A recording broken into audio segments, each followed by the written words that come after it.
man, man, man, woman, man,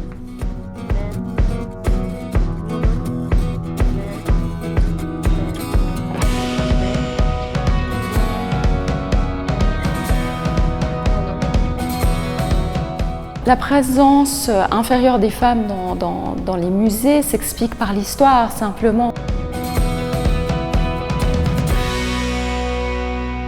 Autant l'histoire de l'art dans son écriture a été faite par des hommes que les musées ont été dirigés par les hommes.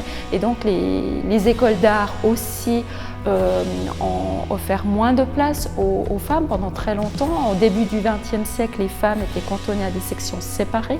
Le Bauhaus, dont on parle beaucoup, laissait la possibilité aux femmes d'entrer uniquement dans la section tapisserie et ne pouvaient pas étudier ni le design ni l'architecture. Donc ça explique aussi pourquoi la présence des femmes est moins valorisée dans le passé.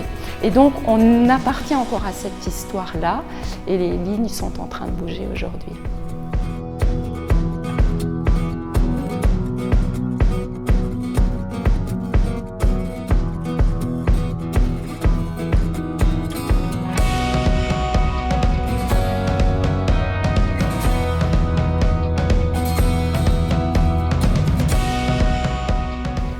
Il faudrait approfondir, mais en tout cas, c'est vrai que l'art entre guillemets, contemporain, tel qu'il s'est développé depuis un siècle, on va dire, est marqué par la transgression, au fond, par la nouveauté, l'originalité, le fait de se mettre en avant avec des idées nouvelles. Et c'est peut-être pas forcément des qualités qui sont assez soutenues, assez encouragées du côté des filles, des jeunes filles, des femmes.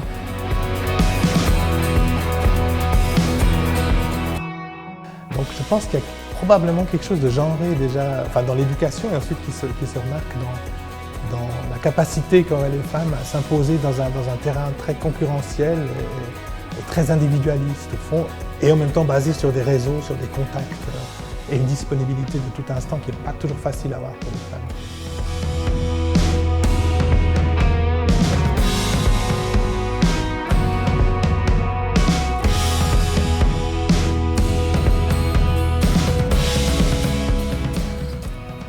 Transgressive, je ne suis pas sûre, mais ce qui est sûr, c'est que j'ai énormément d'ambition.